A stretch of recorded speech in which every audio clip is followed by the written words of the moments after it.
So the Stranger Things news has been kind of hit or miss moving forward to season 5, as we're still about a year and a half away from the premiere of the final season of the Netflix hit show. But last night the floodgates opened. We got a pretty big amount of Stranger Things news from the cast, but I thought it would be worth covering here for you guys.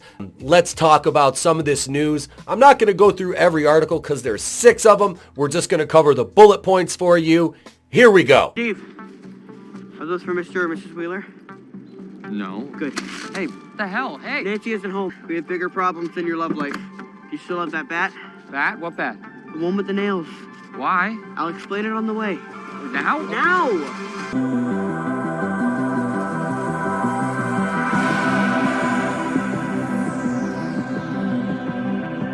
Let's start over here on the Insider. Article dropped yesterday. Finn Wolfhard says it blows my mind that he and his Stranger Things castmates will finally be old enough to drink together at the season 5 premiere. Yeah, these kids started, well, Finn, when he was, what did he say, 12 years old? He'll be 22 by the time the show hits its premiere for season 5. That's 10 years he's dedicated to this series. You know, obviously been working other projects such as Ghostbusters along the way, which was wonderful. Look forward to seeing him in the 4th installment of that series, the 4th Ghostbusters movie, the 4th movie that counts. But yeah, he was a great part of the younger cast in Ghostbusters Afterlife. And I've really enjoyed him, watching him in the cast in this show progress. Like I said, my wife and kid watched this before I did. I just started watching it in December and binged the whole show. I'm on my second viewing through right now. I'm just starting season 4. Just wrapped up the Battle of Starcourt Mall. And what I'm going to be doing moving forward is, if you guys want me to, let me know. I will go through and do deep dives into these characters and kind of dissect them, go through their major occurrences in the show, character traits, relationships with other characters, you know, during the course of the seasons, things like that. Let me know in the comments if that's something you're interested in. Let's take a look at a little bit what the Insider talked about in relation to Finn Wolfhard. Wolfhard said by the time season 5 of Stranger Things premieres, he'll likely be 22 years old, meaning he and his co-stars will be able to drink together at the event. By the time it comes out, I will be 22, I think. And I started working on the show when I was 12. That is insane, Wolfhard said in the video. I'll be able to drink with Gatton, Caleb, and Noah. And the whole cast at the premiere of Stranger Things 5 couldn't have said the same thing at the season 1 premiere, which blows my mind. Wolfhard was only 13 when the series premiered in 2016. He and his other co-stars, including Gatton Matarazzo, Caleb McLaughlin, and Noah Schnapp, and Millie Bobby Brown, were all in their pre-teens or early teens at the time. Nearly 7 years later, they're all adults now. It's funny watching these actors grow up, and you can really see it between season 1 and 4 because of the filming time. I mean, you figure the show premiered in 2016, so they're probably shooting it in around 2014. Wolfhard told GQ in an interview he and the rest of the cast would begin filming season 5 in Atlanta this spring, which we know that's going to start in May. We talked about that in the video about Noah Schnapp about a week ago, I believe. While it's too early for Netflix to have a release premiere date, it seems likely that Wolfhard, who will turn 21 in December of this year, will be either 21 or 22 in the time of its release. Still, he doesn't think this will be he and the rest of his cast we'll see of Stranger Things. Yeah. I mean, Netflix is going to want us to come back in 10 years anyway and do like Stranger Things, the adult years or whatever. So they want to milk it. They want to, you know, they want people to see it. And I do too. I want to milk it as well. Here we are. The Duffer Brothers cut Charlie Heaton out of a Stranger Things season 2 scene because he couldn't stop laughing at Joe Keery. Yeah. Here's a great shot of Keery, Heaton, and Natalia Dyer. These three, the love triangle with Jonathan, Steve, and Nancy, and the scenes with Nancy and Jonathan, and then Steve and Nancy in season 4, it all works together so well. This cast, and Joe Keery, who I really wasn't fond of his character in season 1, boy, did he really hit his stride. They wrote Steve Harrington, his character arc, so masterfully. It was so well done.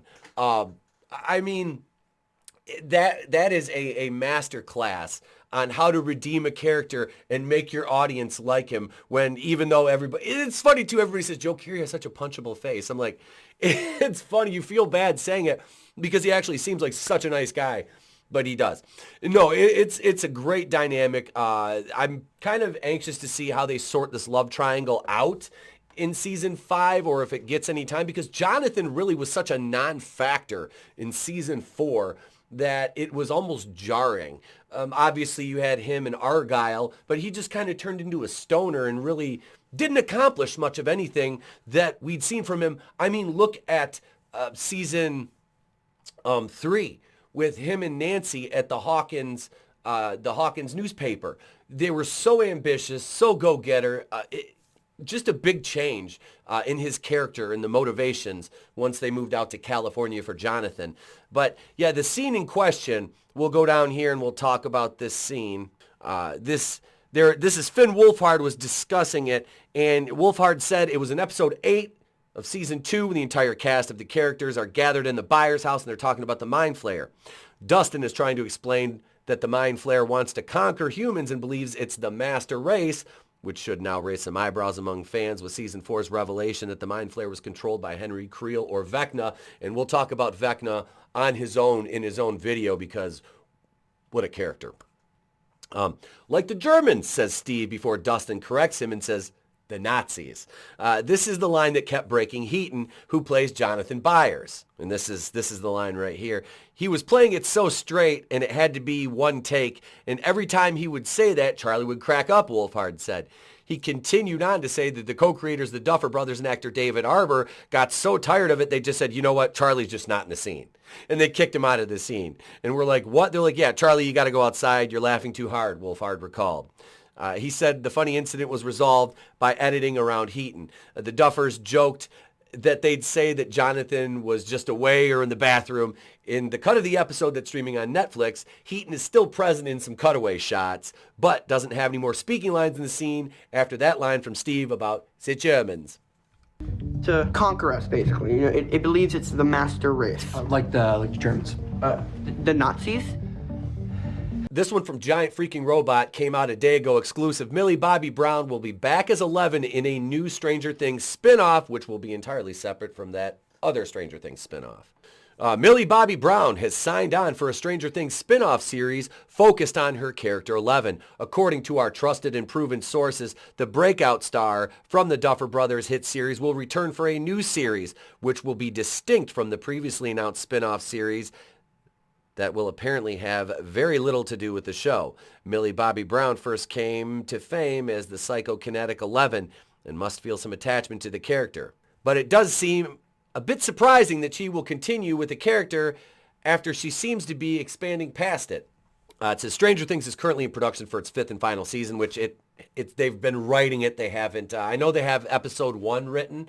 They don't have anything shot yet, though. There's been no principal photography or anything like that. Just the script for episode 1 is written.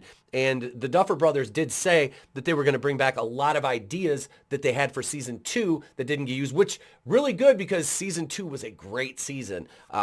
So before they kind of went in season 3, I do enjoy it. I know the whole mall storyline. A lot of people didn't like it. They said it was very Scooby-Doo-esque. I thought it was good still and enjoyable, but I can see people not liking it compared to season 1 and 2 and 4. 4 really came back and grabbed that serious tone and turned the show back to that instead of the, kind of wacky capers of season 3 with the Russians and the mall and the Scoop Troop and all that, which, like I said, I enjoyed it. Don't get me wrong. But that's part of shows like this, is the fun of getting to, kind of pick them apart and dissect them. And it's not done in a malicious way. It's just done, well, you look at season 1 and 2, and then 3 was a departure, 4 brings it back, what will 5 bring? And all the pieces of the puzzle kind of coming together to, film the denouement, the go-home season. So Millie Bobby Brown continuing this role when she's got 2 movies under her belt as Enola Holmes, which I know a lot of people complained about. Oh my God, they're gender swapping Sherlock Holmes. I guess there was books written about it, so it's kind of a pre-existing character. But Henry Cavill was in it, and I know a lot of people didn't like she was kind of upstaging Henry Cavill as far as like being smarter than him, which is funny because Sherlock Holmes is a genius. I've read a couple of the Sir Arthur Conan Doyle Sherlock Holmes novels. Hound of Baskerville is my favorite, oddly. It was the first one I read. I read like the the youth version of it as a kid, and then I read the full novelization, the full novel version of it when I was older. I enjoy the book, I really do. But I like I said, that notwithstanding, she was in the Godzilla, or King Kong, I'm sorry. She was in the Monsterverse with King Kong and Godzilla and all that, which I didn't really care for her character in those movies. I'm not going to lie. Nothing against the actress, just I don't watch those movies for the humans. I watch them for the monsters, and it kind of detracted from the monsters. And it does say that Millie Bobby Brown has a litany of projects coming up that are in conjunction working with Netflix. So yeah, she's probably going to stick around in this role, as I can see she's probably typecast already. I always have that discussion with people about, this actor's going to get typecast if they stay in this role. And it's like, honestly, look at, say, the cast from The Walking Dead. How many of them have left The Walking Dead and went on to have really successful careers? How many? Not very many. And, you can argue that Sonequa Martin Green, with her lead in Star Trek Discovery, which I wouldn't brag about being the lead of that show. You've got the guy that plays Abraham. I know he does a lot of writing and directing.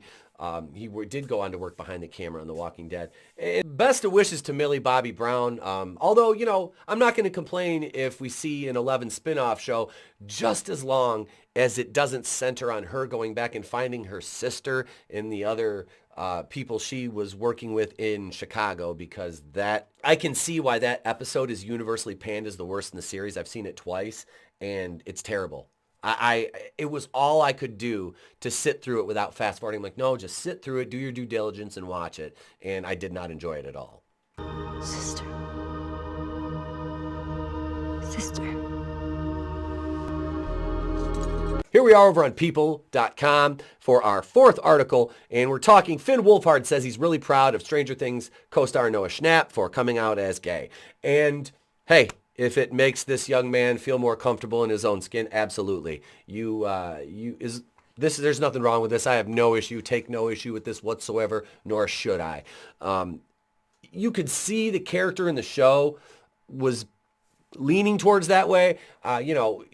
Young coming of age story about adolescent boys, and he's the only one that really doesn't have any interest in girls. Now, that does not necessarily mean he was gay, but you could see the writing was on the wall with his affections for Mike, Finn Wolfhard's character, and he kind of used Elle as a proxy to, tell Mike he had a crush on him a couple times with the painting and all that. But, it is what it is, and if they write it in the fifth season, which they probably will, I'm not going to complain about it unless they do it in a ham-fisted manner, which I don't see the Duffer Brothers doing that, because they really handled Robin and her coming out to Steve and the way Steve responded. It was written so well. He handled it so, he was so emotionally available for her, and he was understanding, and he was very kind. That just speaks to their writing prowess, and I hope this is handled much the same for both the actor Noah Schnapp and for the fans of the show who want to be entertained, and we want to see how our characters do go on these journeys of personal discovery, as well as how they face the challenges brought in to Hawkins from the Upside Down, Vecna, and all, every obstacle and adversity and hardship they've faced along the way. Now, imagine, so just hypothesizing about the show for a minute, Will's character, who was very, he was almost pushed aside in season 4. Just the way that him having to hide this from Lucas and Dustin and Mike and everybody else in his life for so long has, kind of affected him. And then they're going through all these external hardships as well as the internal struggle he has. It had to play hell on that character, which really, like I said, it speaks to Noah's acting ability and to translate that to us on screen as the audience, and as well as, his real life discovery of the fact that he's, a gay man, which is fine. No issue there. And I guess he came out on TikTok.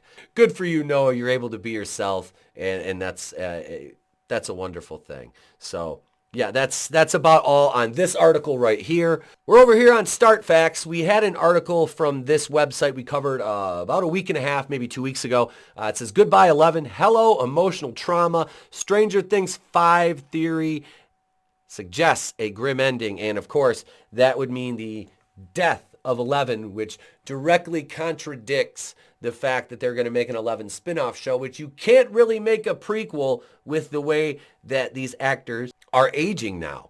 Millie Bobby Brown is, 18, 19 years old? It's really difficult to go back and try to make them look younger without it being ridiculous.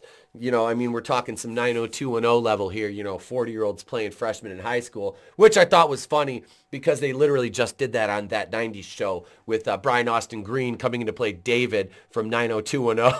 So let's look into this article a little bit and see what it says about the potential death of 11 in Season 5. Stranger Things fans are on the edge of their seats as the 5th and final season approaches. The popular Netflix series has been a hit since its debut and has launched its young cast into stardom. With the confirmation Season 5 will be the last, fans are speculating on what the Duffer Brothers have in store for the epic finale.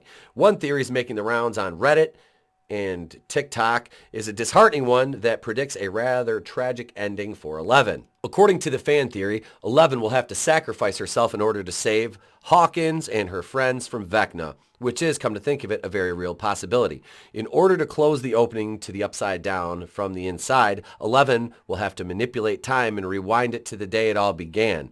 The same day Will disappeared. References to time travel and the concept of time have been prevalent in the show, and 11 has to deal with breaches to the Upside Down in each season. The fan theory predicts there will be a confrontation between Vecna and 11, and the series' big bad will send her to exist sorely.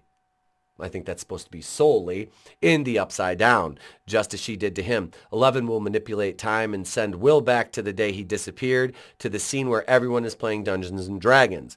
She will make sure Will returns home safely, and the series will end with 11 wiping blood from her nose. Feeling uneasy yet? There's more. While it's just a theory, it fits with everything the series has shown us and 11's character as the ultimate heroine. The Duffer Brothers have already revealed there will be a time jump, but have not specified whether it will be to the future or the past. With the show's references to time travel and the statement that everything started with Will and will end with Will, this theory certainly holds some weight. If they do that, that is akin to, I believe it was St. Elmo's Fire, where it was all a dream, and the kid with the snow globe, the dream sequence in Dallas. You're talking a lot of pressure on the fact that the fans are going to accept that. And I don't know. That's a tough one. I want to really hear what you guys think of this fan theory in the comments.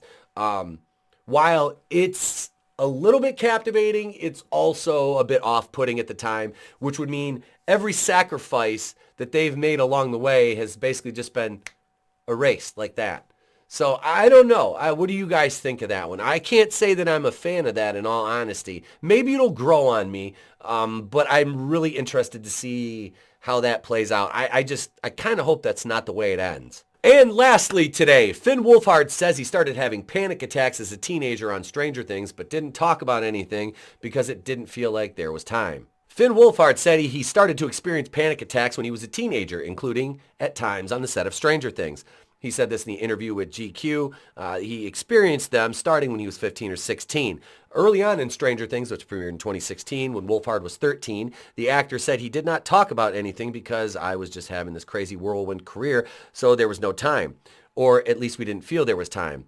Everyone was like, look at him, he's fine, he's having the best time. Wolfhard said to GQ, but in reality, I was probably also developing and things were happening with my brain and anxieties were forming and things I didn't realize I had to bury because of how I had to feel at work. Wolfhard told GQ he was uptight and nervous after having a panic attack on the set of his new film, When You Finish Saving the World. But director Jesse Eisenberg reassured him, calling a panic attack that he had while filming the 2009 film Adventureland. Wolfhard recalled one moment in which he had a panic attack on the set of Stranger Things during a take with his co-stars Matarazzo and Caleb McLaughlin. He told GQ that showrunners Matt and Ross Duffer stopped the take, and Matarazzo and McLaughlin sat and hugged him. Gaten and Caleb, we're for life. Bonded for life, Wolfhard told GQ. They were like, dude, we're the only people that know what it's really like. And that's great that he had his co-stars who were the same age and going through the same things with him at the same time. So they did have a mini support system there, which the kids knew. Like, they realized, I mean, while they may not have had the cognitive ability and the self-awareness to realize what was happening, they knew Finn knew something was happening, and his castmates realized that, and they were able to help him through it, which is a great thing, because we all know and see the results that Hollywood, the pressure puts on these young actors and actresses, and how it affects them later in life with addiction, substance abuse issues, things like that, self-harm.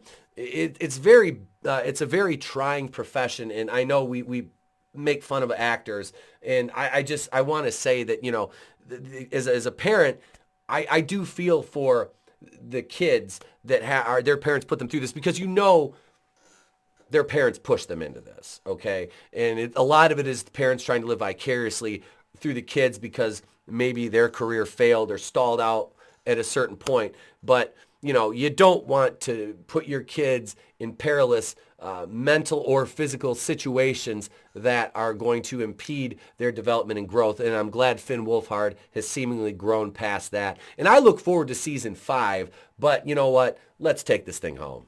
I know that was a lot longer video than I planned on doing it, but trust me, the unedited version of this was about 36 minutes. So we got it whittled down, 6 articles, 21 minutes, and I realize it seems like a long video, but there's a lot of information in it. So I hope you enjoyed. I want to know what your thoughts are on season 5, you know, the comments made by Finn Wolfhard, and moving forward, Noah Schnapp. Do you think that they're going to incorporate Noah coming out in real life into the show? And if so, what are your thoughts on that? How do you think they should write it in?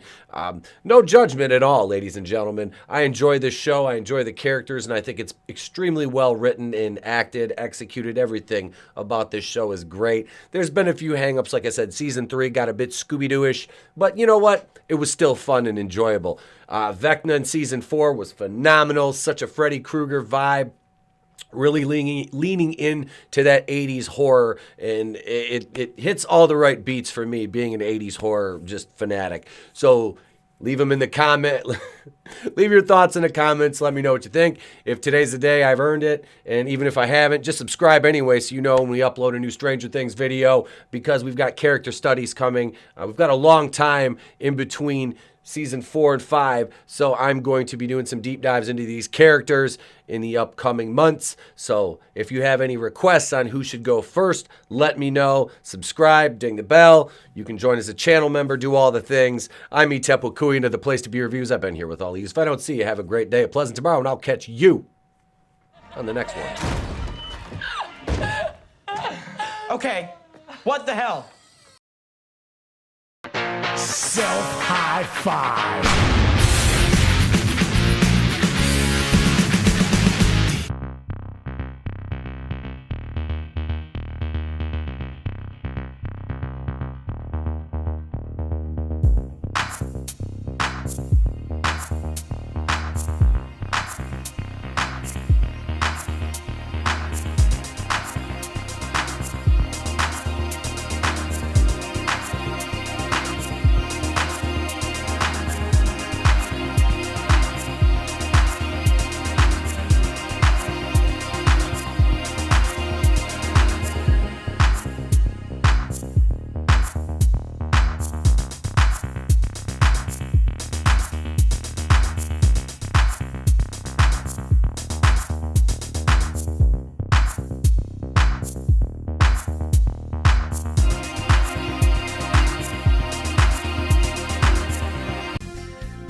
It's better to burn out than to fade away.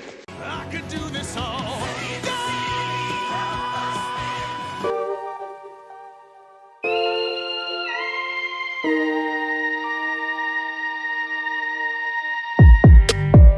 This doesn't bode well.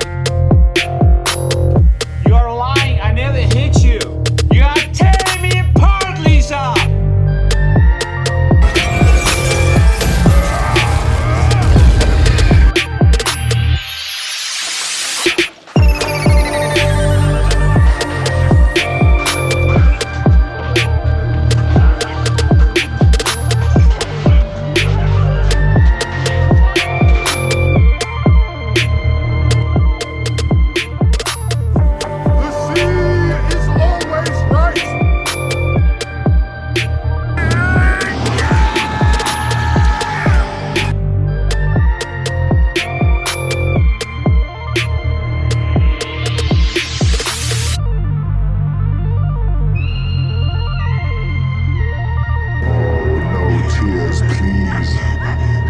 waste of good suffering.